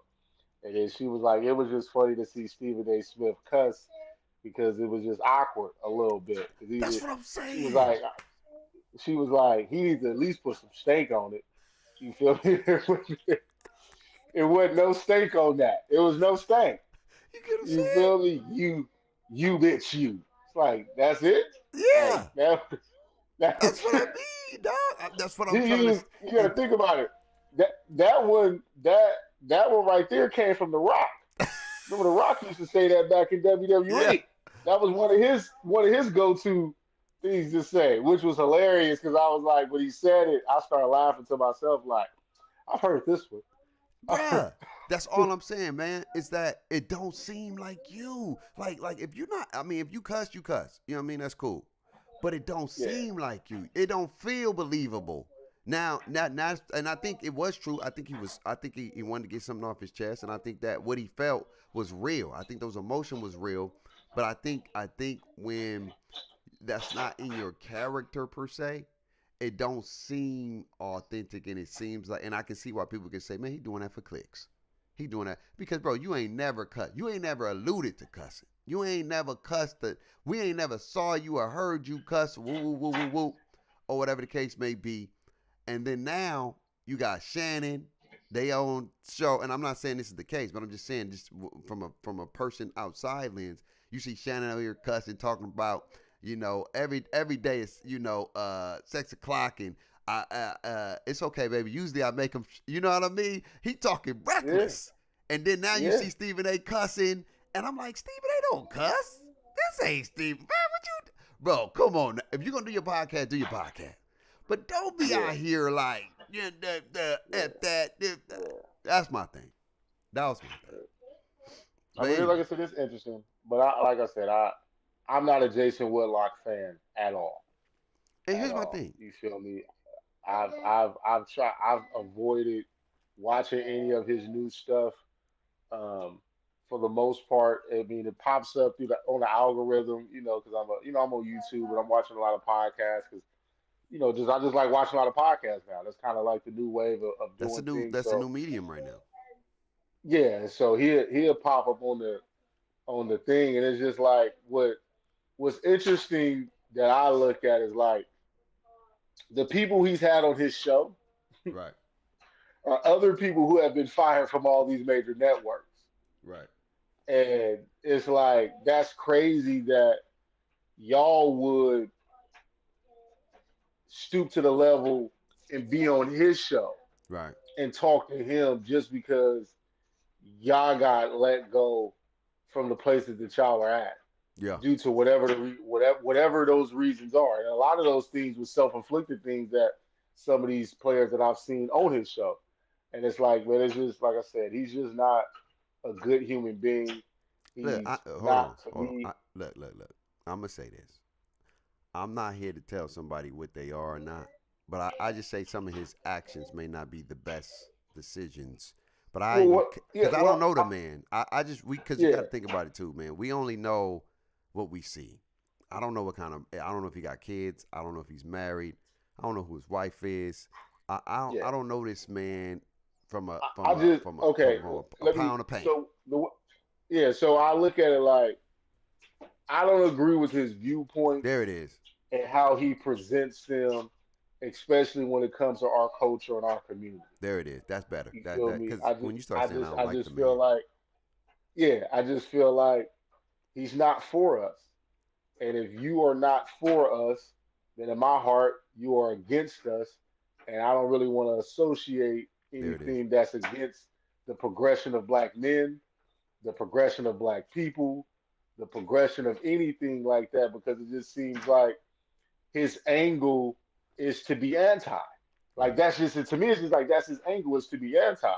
And if you want to be anti, and that's the angle you want, then you just stay over there, and I'm gonna stay over here, and But like I said, I when I'm just not in the business of being okay with having another man in my mouth or men or other people in my mouth Yeah. all the time to try to bolster my career because I feel like you said, it's gonna give me the clicks, it's gonna give me all that. Like Yeah. Deion Sanders is a very God fearing man that has done a lot of positive things. And when he was coaching in high school, he was coaching in Jackson State. Even when he got to Colorado, even though it didn't necessarily turn out Yeah. exactly the way he wanted, just like to even be talking about a man of that nature. Stephen A. Smith had mentioned Cruz Broussard and how much he's a big God fearing man and all that stuff. And for a guy like Chris Broussard who don't really want to mess with him like that, like these are powerful black men who are a great representation of what I would want one of my sons to become. I would Right. want one of my, like these are powerful, great men, and it's like you bashing a lot of you bashing a lot of great black men. You Yeah. feel me? And from just our vantage point, you feel me? And you not necessarily, and that's why I just can't rock with him in that Right. nature. No, that's I can rock with that. I can support that because we're going based off what he's doing. I can't never say I don't like this man when I don't know this man. You know what I'm saying? And to not like somebody, like I gotta at least know you. I gotta know why I don't like you.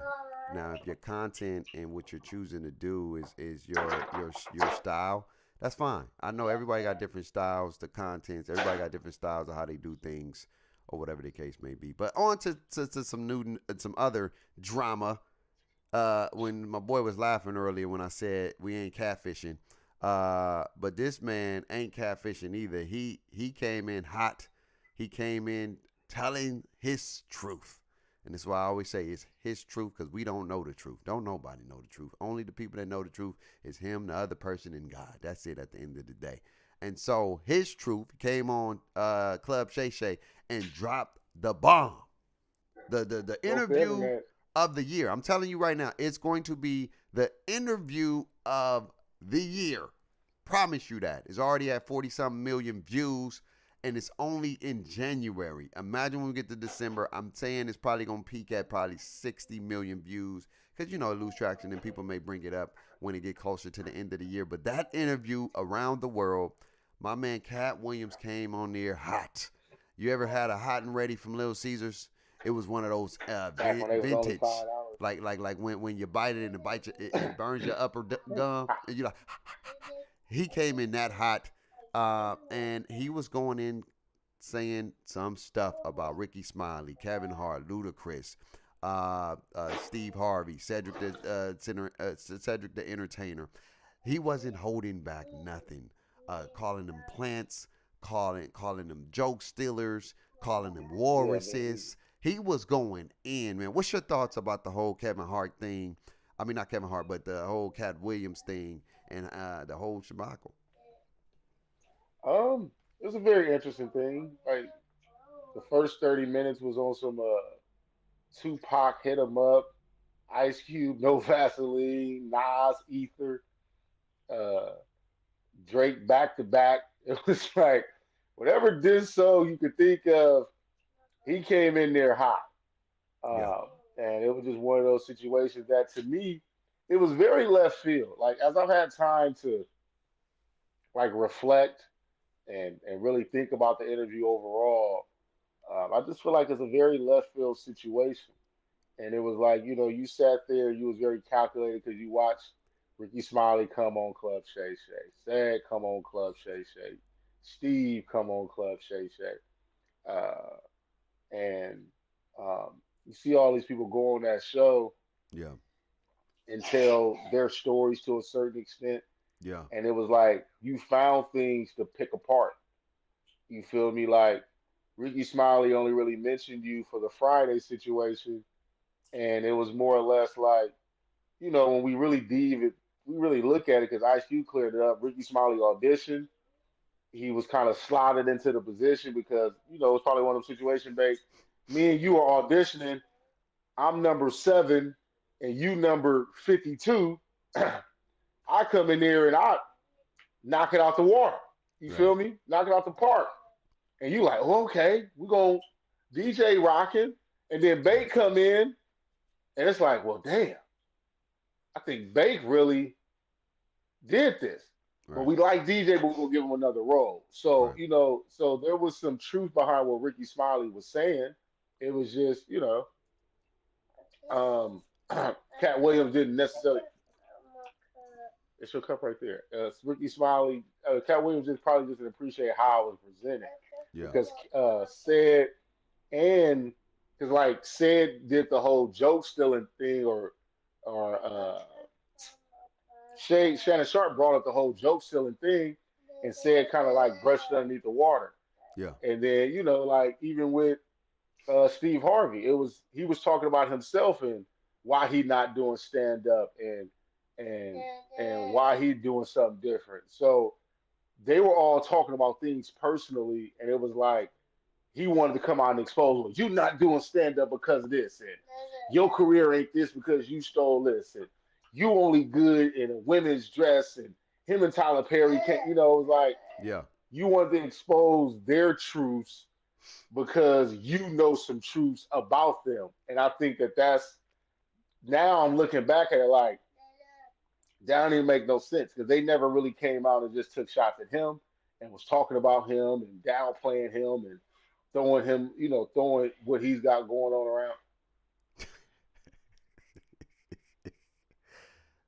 Baby Jack over here, like, man, if you don't pay attention to me, man, we gonna have some It's problems. iPad. It's in the living room. Oh Your lips man, is chapped. Use yeah, chapstick. So that's just kind of how I look at it, bro. Like, I mean, it was a break the internet kind of moment, viral situation. yeah, it was. It, Your iPad's on the couch, so go get it. You can't get it. Are you handicapped? How you can't get it?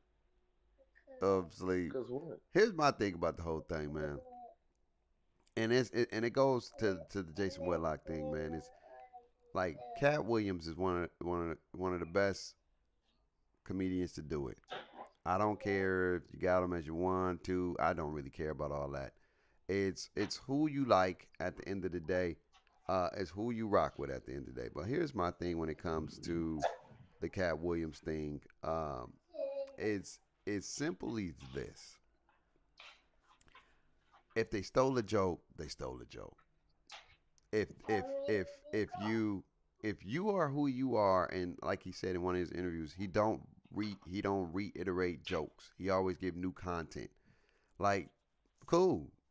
They took that one, but I'm so good with it, I can come with a whole new scheme. Like Charlie Clip's number one line is, "I'm so mofo good with it, I can come at you with a whole nother scheme with it." Or you know what I mean? They could do a whole nother scheme. Like if they steal that joke, I bet I can do another one, and I could do that one even better. You know what I mean? And then people gonna start realizing like, yo, Cat Williams been doing that. Why are you taking that from him? That ain't yours. Cat Williams did that. Because again, when you are authentic, you can't replicate authenticity.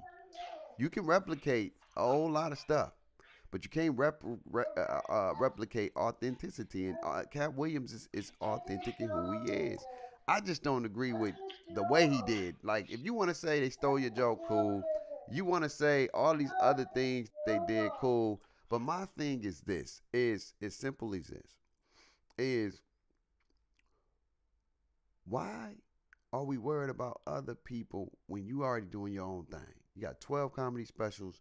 You've been around the world. You're a legend at what you do. If they doing their thing and it ain't genuine, it's gonna come to the light. You always gonna have a humbling experience. You always will be humbled when you think you're bigger than life. God would always humble you. You doing your thing, man. Like keep just doing you. Keep doing you. Clear the air. I didn't look. He stole my joke. It is what it is. But I get it. You did it in a comedic way. Comedic way. And I understand you're a comedian. I get it. It's still a business, and I think people gotta understand it's a business. It's a reason why Cat Williams went to Club Shay Shay, and it's a reason why he went to Club Shay Shay. The when he went to Club Shay Shay. Think about this. Shannon Sharp was saying we've been trying to get this thing for a year now. But think about who came on the show, right? You had Steve Harvey, Cedric the Entertainer, Ricky Smiley. All these folks come on the show.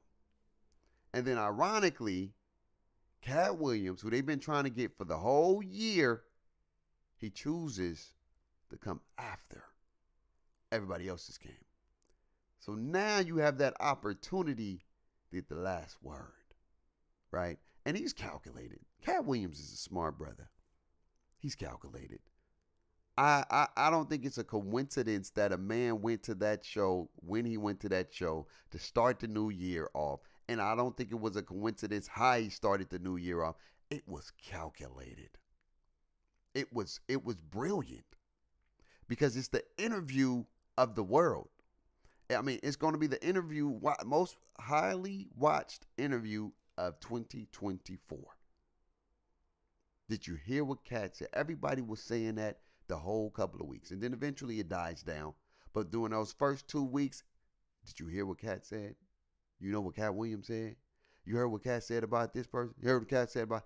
And in a way, what hurts me the most is that it's like hurting our own people, man. That's the sad part. Like we do this faithfully. Every time we do something, it's most of the time we rarely give flowers to one another, but we're mostly always tearing down one another. It's like an enslavement mentality where we can't all win. You can't all win. There's going to be one winner. And in life, everybody can win. Now, in games, not everybody can win because there got to be a winner and loser. But in life, everybody has a chance to win in life. Everybody has an opportunity to win in life. Everybody has the ability to win in life. But it's crazy we use life as playing games. There's got to be a winner. There's got to be a loser. There's got to be the number one best player to ever do it, which disrespect all other players to ever do it. At the end of the day, there's got to be the best comedian to ever do it. And it disrespects all the other comedians that did it along the way. At the end of the day, all these people are great in their own way. At the end of the day, you all are goats. You made a way out of no way. You got your family out of poverty. You transcended the world. You transcended your life. You're set for you and your kids. I just don't never understand why all the time when we make it in these top places, we got to bring other people down so we can still stay at the top. I don't care if you at the top with me. Because if you're at the top, you put in some work. My job is to try to get more people to the top. It's so much money out here. It's trillions of dollars out here. It's so much money. It's so much success for everybody can get a piece of it. Everybody. Everybody, man. But it's the sad thing that we always see. It's a tear down after tear down after tear down after tear down. Negativity bleeds, and it's always, if you ever think about it, if you ever look at it, we lead a lot when it comes to negativity of cultures. We are at the forefront. We're at the face of it, of like just tearing down our own people. It's bad enough other people gonna do it, but it's even worse when it's coming from us. We the culprits. One of the biggest culprits. We are the ones that say, man, he ain't nothing. He's trash. He's awful. He ain't gonna be nothing in life. Bro. Yeah, he ain't making the best decisions, but I want to see that brother win. I want to see him be successful. But it's always like I would never come at another man's character. I would say that, hey, what he did maybe wasn't the best decision. The way he's playing, it's been awful. I would talk about critique your game because that's what I can do. I can do that. I would say, I just felt like you didn't have it, you know. But I ain't gonna say you ain't a good father. You know what I mean? If you made some mistakes as a father, I say maybe he could have been better. I'm not gonna say you're an awful person. I don't know you to say that. I don't have a relationship with you to say that. And just to see it on air, man, it hurts. It hurts. It hurts. Um, Yeah, I just it's just one of those things to where like I don't feel like it's kind of contradictory to a certain extent to where in one breath you say there's only two sides, uh, the right side and God's side, and you put yourself in this realm of being such a spiritual person and right. such a God fearing person and such a God like man, and then you go and you do this. You feel me? And I feel like doing this is like gossiping. Yeah. Loose And lips. gossiping is a sin. And so no one's perfect. Gossip all the time. But it's like when you are portraying that you are something and this is what you're doing, then you got to kind of walk by that in certain situations, Yeah. because no one's asking you to be a perfect human being. But I'm not about to sit there and go to town and talking about somebody and this, and the third, and then in the next breath be like, well, that's because God got my back. Huh? Like I just obliterated this man's whole character. But God got me. Yeah. Like, nah, bruh, nah. So, like I said, when I had time to reflect, it's a very interesting thing. Um, and then, like I said, the other thing is you got to talking about these men wives too, to a certain extent, and start questioning the validity of their love. And it's like that's when it kind of goes to what you were saying, Bake. Like, there's just certain things that you probably should keep off limits when you Right. talking about somebody, because no matter if those women were appointed, were gifted, however that became to be, that ain't none of your damn business. Right. Be quite, and how can you question somebody's love for somebody? You feel me? Because people can look at you like, so why you not married? Like what people start questioning all your moves and what you doing in your personal life Yeah. or whatever the case is. And nobody talked about his personal life and the things that he's done or been around or seen or whatever the case is. He wanted to always make sure it was clear that he's went to jail this many times, but he's never been convicted. And it's like, but still, that's not a good portrayal that you've been in jail. You feel me?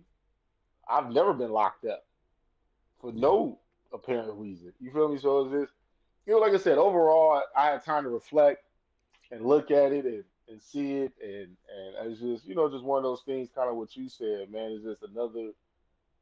This is more of a to me a real sad case of like a black man really trying to not trying to, but a black man doing what we do, finding other reasons to denounce other prominent Yeah. black men. And to say this, and then we can wrap up too. I just feel like as black men and just men in general, we don't know how to articulate our emotions in a way without bringing other people down. I just think that's what we do. We just know how to fight. We fight back emotionally, physically, and that's our way. You know what I mean? Uh, we some of this stuff could have been squashed. Hey man, I just felt like you took my joke. I hear you, dog, and I see where you can get that from. My bad if it, you know what I'm saying. But I did, or I did. I ain't gonna hold you, dog. I took the joke. But whatever. You know what I mean? These are conversations could be had off air. But I get it. When it bleeds, it leads. Drama sells, and you need that. But my thing is that when black men or just men in general get mad, we have these outcries of feeling disrespected. These outcries of you did me wrong. I thought we was people. I thought we was boys. I thought we was fam. I thought you cared. And then you stabbed me in my back. And so the only way I can get you is by crucifying you in front of the world and telling you my side. And I don't nobody know the whole stories or the whole truth, but I can make it sound believable. I'm a great storyteller, and I can get you to think. If I can get you to emotionally think about what I just said, then now I got you. And I can get you to be convinced that maybe he is telling the truth. Maybe he ain't lying. Then you do your research. He is. You find the evidence that ties into what the story is saying. He did do it. Cat is a real one. I won, and that could be very much the truth. But that's the psychology of the human, right? You tell me some information, I'm gonna go research it. If I see something that seem like it's true, then I'm gonna be without a reasonable doubt that he's a real one. Why would he lie? Why would he get on the show and lie? I don't know. And at the end of the day, I don't care. For real. But we talk about it because it's in the news and we gotta talk about it. But I wouldn't y'all know us, we don't talk about drama like this. We love to discuss and give our input on the way things played out and our perspective, but for the most part, man, like we ain't about nothing. We ain't never tear down no people. Like even the people that did the interview with James and they put it out before we put big ups to them, man. We ain't doing, man, we did it first though. No, I don't care. It's well overdue. We should have been did it. You know what I mean? And it's all love.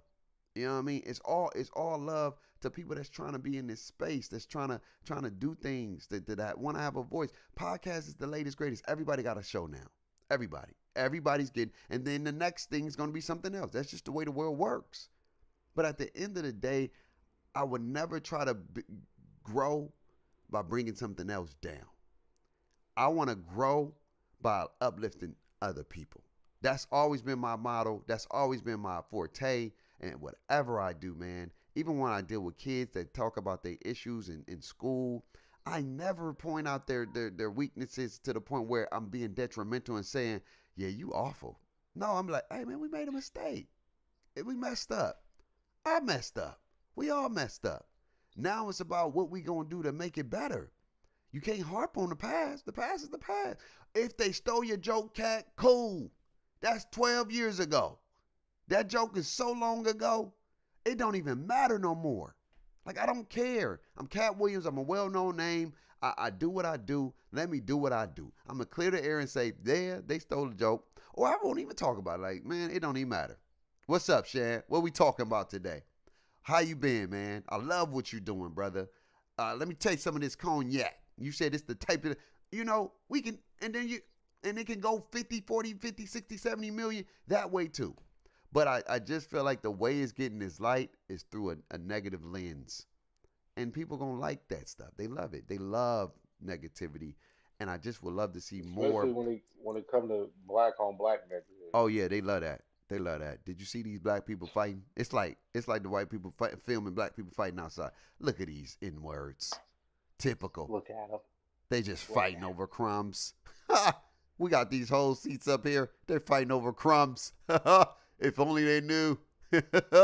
You know what I mean? And no disrespect to white people. I love white people. There are white people that I do have great relationships with. Not all white people are racist. Not all of them are. Do they have some biases? Yeah, we all do. We human beings. It's some things I'll be like, yeah, that's some white people stuff. And I know there's probably some, yeah, that's some black people stuff. It's just the way it is. But there are Listen, people that care about other people like that. yeah, man, we had a whole so just to wrap up that whole Cat Williams thing, very interesting and um, an experience to watch nonetheless. But before we get up out of here, last night, me and my marriage brothers, my cohort, my marriage group, we had a Yeah. fellas night out last night. Yeah. Went to this little cigar spot. You smoke cigars? Sat I didn't know down. you smoke cigars. I really don't smoke cigars, but that was what we chose to go do as a group. Yeah. So it was on my grown man with the cigars, and we at the cigar spot in a predominantly white area of Fresno. So and then we some black brothers. We dressed well last night, so we didn't kind of show up like in the normal casual wear. We all looked nice. Everybody kind of put it on for last night. Yeah. And so a couple of situations happened. We had this random drunk white man come in there and start talking to us randomly and start telling us about this how the story went, Bake. He was like, can I talk to y'all for a second? Oh, yeah. We like, what? So we kind of ignored him. But one of us kind of made eye contact, so now he walks over there and sits by one of us, or whatever the case is. He's like, I just want to tell y'all a story. A Yeah. story? He said there was a bird that was going fast over some water, but he was thirsty.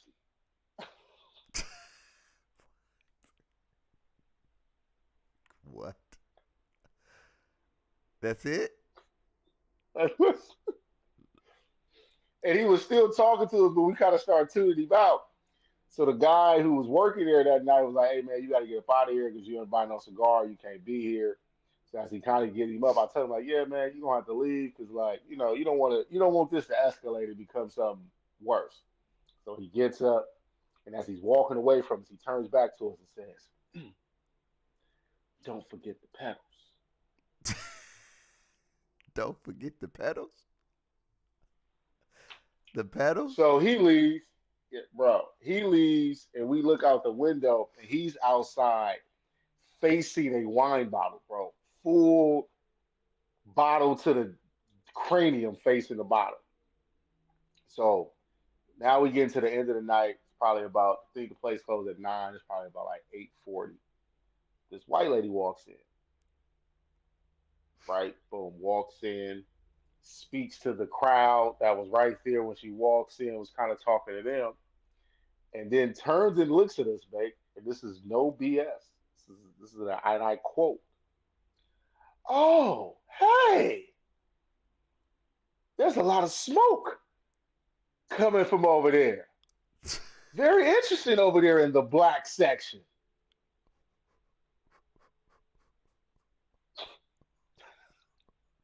So, Wow.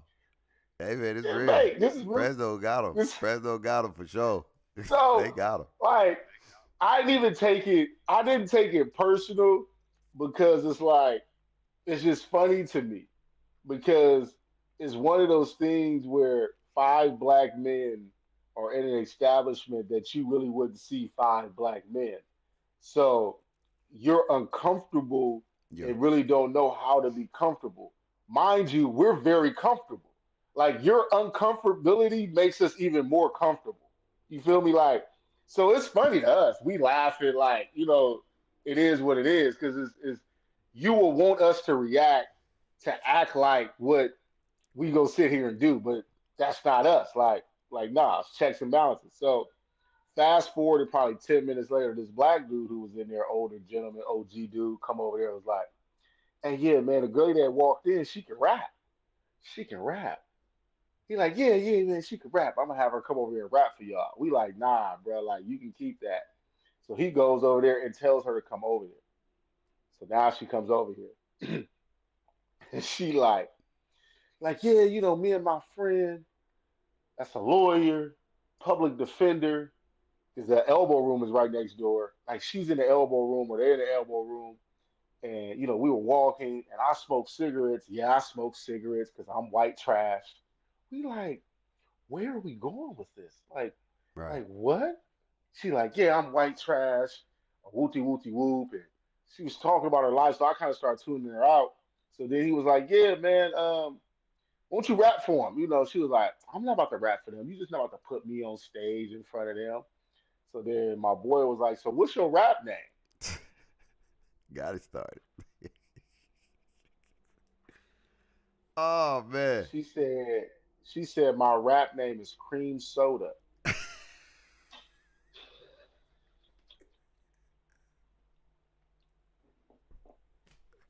I'm done. I don't even want to hear no more, dog. Cream soda. You got it. You got Hey, it. and for me, that was basically like my last straw. Cause she said something else, but by that time, man, I just stood up like, bro, let's go, cause we were supposed to go to Mad Duck just to continue fellowship and then go grab something to eat. Yeah. And it's like, Man. bruh, She like, said cream soda. She make that thing call this pop, I so, guess. bro. And it was just one of them. It was just like I said, it was an experience last night Yeah. in a very different vibe, very different But that's situation. a good thing though. It's good to go to those things, man, because I know we always say have our own black thing, and that's cool too to have a black space. Shout out to people that's doing the chill suite. And then like people like James, it's like black owned businesses. It's not just a black space, but a lot of black folks go down there. But it's good to have that, and I think it's good to go to those other establishments, even though they may treat you differently, whatever, just so you can go sometimes. Just go, just because they need to know that just because we of this ethnicity, like, because they always ask if you in a place where you ain't supposed to be, like, not necessarily you ain't supposed to be, but you're not accustomed of seeing them there. They always ask you this question. This is the new way to ask you like the racist questions, to be racist, right? So what do you do? that's the that's the number one question. Be like, how the heck can you afford this place? How are you over here? Without saying like, how are you over here or why are you here? The question, the subliminal racism question is, so what do you do? And then you be like, Yeah. I'm this. Oh, wow. Oh. I didn't know they make that much money. That's crazy. How long you been doing that? And it just telling on themselves every single time, dog.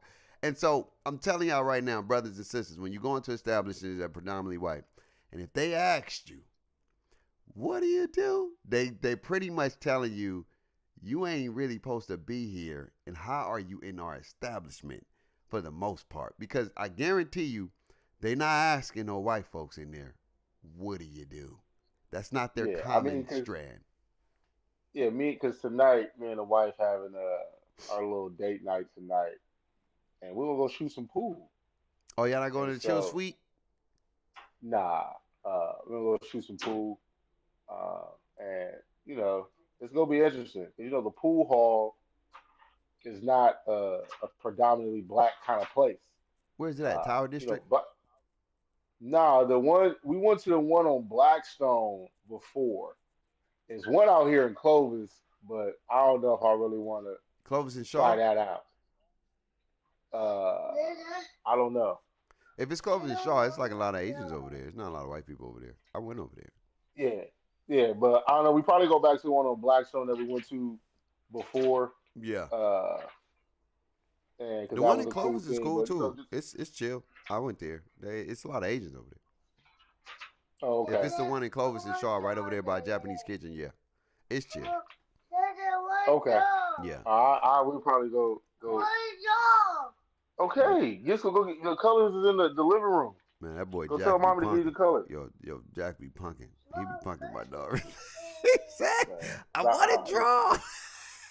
I don't feel like reacting how I will react on camera. Remember we talked about that. You feel me?